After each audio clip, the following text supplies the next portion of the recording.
decir que hay una crisis de reconocimiento de derechos, en que habiendo poblaciones indígenas debe de haber todo un proceso de consulta previa, ¿no? Y antes de la consulta ya tuvo que haber un ejercicio de titulación de tierras a los grupos garífunas, afros, indígenas, ¿no? Que están en la zona, pero eso lo vamos a ir viendo más adelante a nivel de titulación de tierra. Pero es esa, ¿no? Esa crisis de reconocimiento, de decir que el Estado nunca ha reconocido y nunca ha legislado a favor de los pueblos indígenas y afros en Honduras, mucho menos en sus garantías mínimas, ni mucho menos a garantías más amplias como ciudadanos y ciudadanas.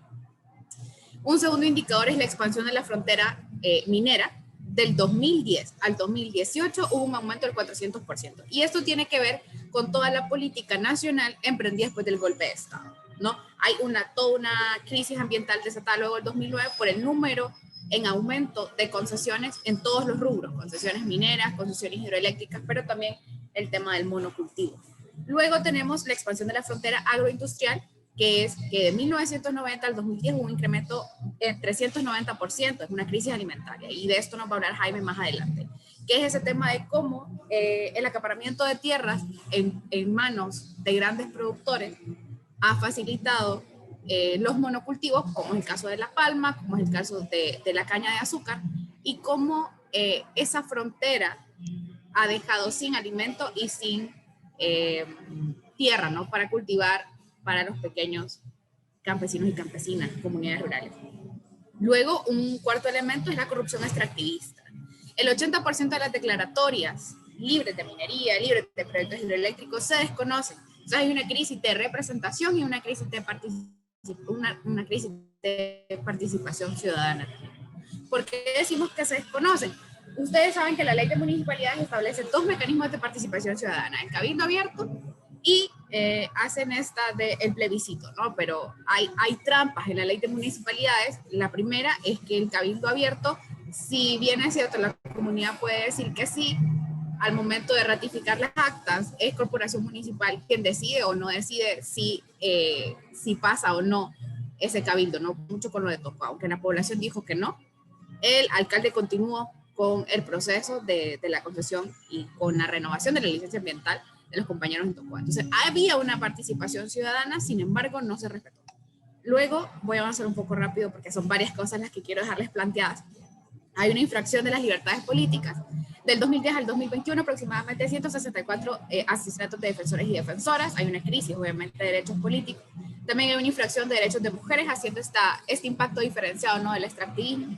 El 92% de las mujeres que son defensoras del territorio han sido amenazadas, y obviamente hay un triple riesgo por ser defensora, por ser mujer y también por ser militante de un movimiento social ambiental, que eso también tiene una cuota triple de riesgo. La gestión del cambio climático, el 97% de municipalidades tienen un plan de gestión de riesgo. Sin embargo, y lo podemos ver en el norte, ¿no? Luego de ETA y OTA, hay esa crisis de ordenamiento y planificación territorial. Realmente, ¿a dónde están las autoridades? Y sabrán más mis compañeras arquitectas que yo, pero hay realmente esa crisis de ordenamiento que no permite la ubicación estratégica, ¿no?, de las comunidades y para garantizar realmente una vivienda tranquila. Luego, la judicialización de las personas defensoras. Del 2010 al 2020 se han judicializado aproximadamente a 2.621 personas. Hay una crisis de acceso a justicia y obviamente más del 80%, esto según una investigación de la CEPAM, más del 80% de los casos judicializados están detenidos, hay expedientes desaparecidos y bueno, una crisis completa en todo el sistema judicial. Hay planes de manejo forestal. El 80% de estos planes de manejo están en tierras privadas. Y obviamente hay una crisis en gestión estatal del bosque. Esto pues lo data mucho los compañeros del movimiento Santa Barbarense, que han estado luchando, ¿no?, contra todo ese proceso de venta de los bosques. Y también en La Paz hay una conflictiva bastante fuerte por ese tema de los planes de manejo forestales. Hay un presupuesto público para la gestión territorial. Honduras tiene el presupuesto más bajo en toda Centroamérica y obviamente hay una crisis de financiamiento público territorial dirigido, ¿no?, pero que realmente sea estratégico. Aparte de que Honduras ni siquiera invierte en el plan de manejo, pues tampoco es como que esperaríamos que lo hiciera por cómo se ha abordado históricamente ese tema de la gestión territorial. Bien, avanzo. como primera parte, y le voy a dejar un marco súper general, no me voy a detener mucho porque realmente me interesa más dejar y el conversatorio, dejarles más dudas que respuestas. Hay 4 olas extractivistas en Honduras, identificar la colonial, que realmente era únicamente extracción de oro y plata, con un tipo de capital extranjero, y recordemos que Honduras se logró posicionar, perdón, voy a apagar se logró posicionar como un centro minero más importante de Centroamérica. Luego está la etapa de la reforma liberal, el extractivismo ya se mezcla con el tema del banano, ¿no? Obviamente el capital sigue siendo extranjero y hay una característica que el Estado interviene como mayor promotor de esa política, ¿no? Después viene la etapa neoliberal, que es todos los programas de uso estructural, y empieza a entrar toda esta lógica agroindustrial acompañada del tema bosque y minero, ¿no? Ya hay una mezcla entre los capitales, hay capital extranjero y el capital nacional. Y acá ya se van conformando y ya se ve más la influencia de las élites conformadas gracias a los enclaves mineros y gracias a la etapa colonial y a la reforma liberal. Entonces se consolida la élite que secuestra al Estado, ¿no? Esta élite económica que influye bastante en el modelo económico. Y ahora caemos a la etapa, nosotros desde el CESPAD, y lo podemos discutir más adelante si quieren, hemos llamado esta fase neoextractivista del 2009 al 2021, en donde ya incluimos agroindustrial, bosque, minería, energía y sedes, ¿no? Es un tipo de capital bastante peculiar porque es extranjero, es nacional, pero también hay financiamiento de bancos internacionales, y la característica es, lo diría Gudinas, ¿no? en su enfoque, es un enfoque de efecto derrame, porque realmente se generan las condiciones políticas estatales para que funcione ese modelo, ¿no? Y es todo lo que han visto ahora con el tema de las, es decir, que la Corte se haya pronunciado y ha dicho que sí, es una bofetada a la gente que estaba diciendo, bueno, es que van a ser administraciones dentro del Estado. Ahora la Corte dice, no, ya no pueden usar ese argumento, ya vamos a tener nuestros juzgados ahí. Entonces, el marco normativo nacional se va ajustando a las políticas económicas, que es muy peligroso, lo vamos viendo más adelante. Acá el golpe de Estado, hay esas características, nuestra activismo y militarización, todas esas concesiones están plagadas de corrupción y que al final se relacionan mucho con el acaparamiento de tierras, el despojo y la exclusión, y obviamente los ejercicios de resistencia territorial que se van a enfocar en cada uno de esos conflictos. Y obviamente cada uno de estos conflictos hay una militarización, los compañeros de la UAN lo saben muy bien, es una zona que ha estado militarizada por más de 20 años, con la operación Satruch todavía activa, que es capaz de desaparecer y que ha dejado los costos más altos a nivel nacional histórico, ¿no? Los asesinatos y desaparición de los compañeros de la UAN. Entonces acá unas láminas rápidas de extractivismo minero, cuáles son como las inversionistas, de qué países, cuántas son hasta ahora las concesiones, y estos son informes de territorios en riesgo 2, lo puedes descargar, está en Oxfam. Todo este tema del extractivismo hidroeléctrico, cuánto aporta realmente la energía hidroeléctrica al PIB, que como lo ven es muy poco, es bajísimo, y cómo va el estado de las hidroeléctricas actualmente, de dónde son los inversionistas de la energía hidroeléctrica, pero también datos de interés. De 298 municipios, los proyectos de energía están ubicados en 100. Hasta julio ya habían 307 proyectos de generación, de estos 25 estaban dentro de áreas protegidas, los que hablábamos, ¿no? De este manejo forestal, que realmente cómo se están manejando las áreas protegidas y demás. También está el tema de extractivismo de las sedes, pueden buscar la página de Próspera Sede, que imagino que lo han hecho. Yo voy a dejar algunas guías de negocios que yo solicité a Próspera, y realmente es monstruosa la capacidad de gestión y yo creo que es maldad pura. Yo creo que el capitalismo nunca se ha visto tan esencial como en esos postulados de Próspera, ¿no? Acá hay unas principales implicaciones de sedes en la economía y derechos humanos. Como ven, aquí están los rubros: banca y finanzas, comercio, territorio y recursos naturales, que son modalidades, ¿no? Entonces hay concesiones en dos vías: concesiones comerciales y financieras, pero concesiones territoriales y de recursos naturales, que son hasta donde están apostando ahora. Es decir, las sedes ahorita que se están instalando, ninguna está haciendo por el lado de bancas, o sea, no son centros financieros, no son centros logísticos. La mayoría son ciudades autónomas, zonas especiales como tales, zonas con sistemas jurídicos especiales que abarcan y que impactan de manera diferenciada a los territorios y únicamente, ¿no? Próspera, y aquí hay datos de interés, que bueno, Vanessa no lo va a poder comentar ahora, pero seguramente en el foro del miércoles se va a poder hacer. Próspera va a tener su propio registro de tierras, lo que desvirtualiza o termina de excluir a toda la institucionalidad agraria nacional en el tema de tierras. va a tener su propia política ambiental, que ya se hizo un análisis jurídico, hay un análisis jurídico muy bien hecho sobre esa separación que hay entre la normativa en la política ambiental nacional y lo que dice SEDES. Y por último, que va a tener su propio sistema de justicia, pero que con la última reforma de la Corte, pues está en veremos, ¿no? Aunque la terna de jueces que va a estar en SEDES siempre va a ser pasada a la Corte Suprema de Justicia, y la Corte va a escoger de esa terna que proponga SEDES, que proponga Próspera, perdón, cuáles van a ser las personas que van a estar al final en los juzgados. Entonces no crean que es una cuestión tan independiente tampoco, porque Próspera siempre va a lograr incidir. Otros datos nada más, aquí ustedes ven el extractivismo forestal en Honduras, que creo que también es algo sumamente importante. Las industrias madereras primarias registradas hasta el 2019, hay 192 al 2019, como ven. Estas madereras, aunque están instaladas en Tegucigalpa, tienen como esa rúbrica de explotación en todos los otros departamentos. Ahí ven Comayagua, Noroccidente, Atlántida, El Paraíso, Lancho, con sus números detallados. Y ven que del 2010 al 2019, el aporte de la madera al PIB de Honduras es corto, o sea, del 0,77, o sea, si ustedes se fijan, no es un aporte relevante. Y si lo ponemos en términos económicos y impactos ambientales, ¿qué tiene más peso, no? Esa capacidad de influir en el PIB, que realmente no te genera y no te genera empleo, sino que te deforesta, y cuáles son esos planes de contingencia que se están haciendo a ese nivel de deforestación, ¿no?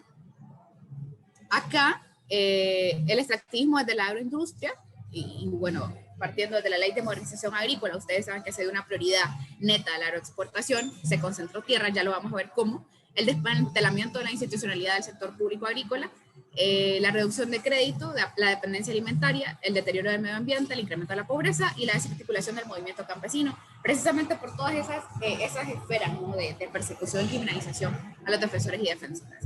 En la zona rural, según datos del INE, de la Endesa, la población sin tierra en Honduras, el 86% son mujeres y el 65% son hombres. Entonces acá, este gráfico de la parte de arriba, ay, disculpen que va cargadita, en la parte de arriba, ustedes pueden ver que 18, o sea, las tierras están en manos de grandes terratenientes del sector agroempresarial. Entonces son 500 y más hectáreas de tierra, solamente las concentra el 18% de las personas que tienen títulos. Y después cuando ven que son menos de 5 hectáreas, que usualmente son comunidades pequeñas, campesinas y rurales, no, perdón, me estoy confundiendo en el gráfico. Sí, esta producción, la línea que ven en azul es la producción que aporta a la alimentación nacional. Es decir, el 9% de la población en Honduras que posee tierra, que tiene menos de 5 hectáreas, produce el 71% de los alimentos en Honduras. Y si ustedes se fijan, el 18% que acapara de 500 hectáreas a más solamente aporta a la alimentación nacional el 0,2%. Por eso decimos que esa política de la agroindustria, realmente el sector agroalimentario, es dañina porque concentra las tierras, ojo, más fértiles, con mayor crédito, con mayor ventaja, proporcionados por el Estado. Sin embargo, no aporta nada al sector alimenticio nacional. Sin embargo, es la economía rural, la economía que posee menos de 5 hectáreas, la que aporta al sector alimenticio el 71% de lo que consumimos en nuestras mesas, ¿no? Y acá abajo, pues, ven como qué se está cultivando, como la palma africana, la caña de azúcar, ha aumentado y ha tenido un incremento. Fíjense en la palma africana del 307%, la caña de azúcar el 86.4%, que es agroindustria, y que son los sectores que más han crecido a nivel nacional, a nivel de producción, y los granos básicos han disminuido. Entonces decimos que está por encima, ¿no? Si el derecho a la alimentación de toda Honduras, porque realmente el sector campesino produce para toda Honduras, o lo que podemos comerciar y vender a otros países a costa de el uso de nuestras tierras, con uso de agroquímicos y lo demás. Lo podemos ir hablando más adelante, porque ya siento que se me va acabando el tiempo. Bueno, esta la paso. Va. Con los últimos PCM, el 030 y su reforma 041 aprobada el año pasado, hay todo un proceso de contrarreforma agraria en Honduras. Realmente desde el CEPAL creemos que así es, y las investigaciones lo pueden arrojar un poco así.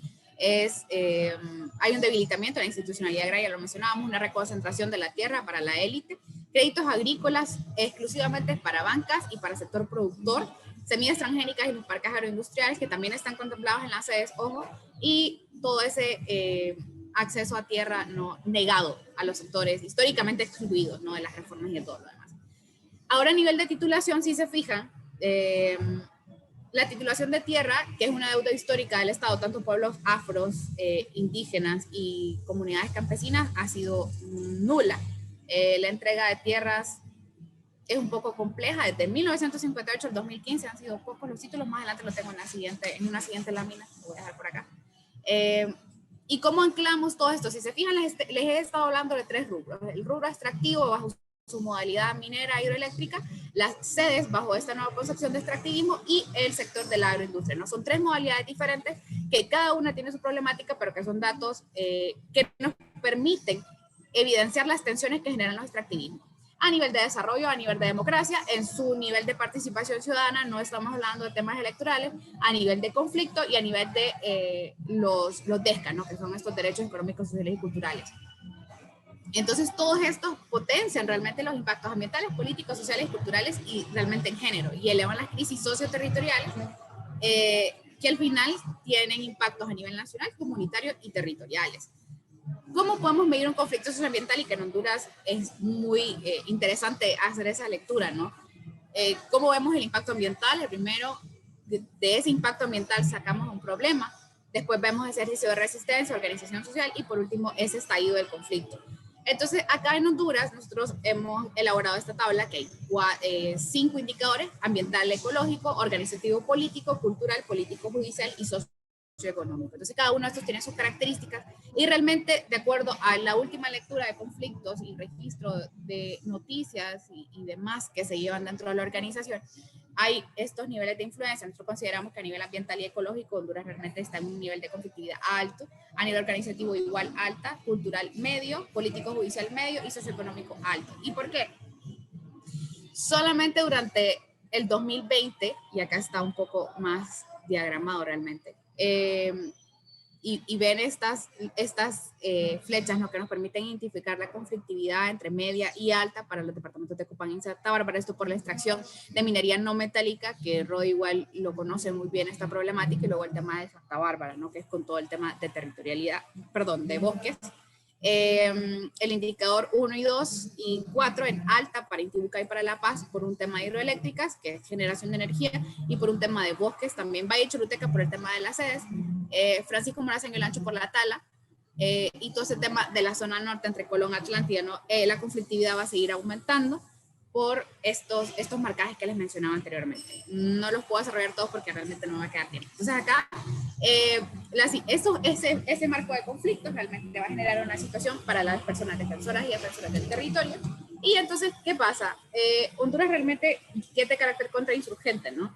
Es esta nueva creación de nuevos tipos penales que lleva, y es parte de todo un andamiaje de la política de criminalización nacional, el debilitamiento de las instituciones de derechos humanos, que realmente estamos en un régimen autoritario, y la creación de unidades policiales de vigilancia específicas para este tipo de procesos o movimientos que se articulan en defensa del territorio, ¿no?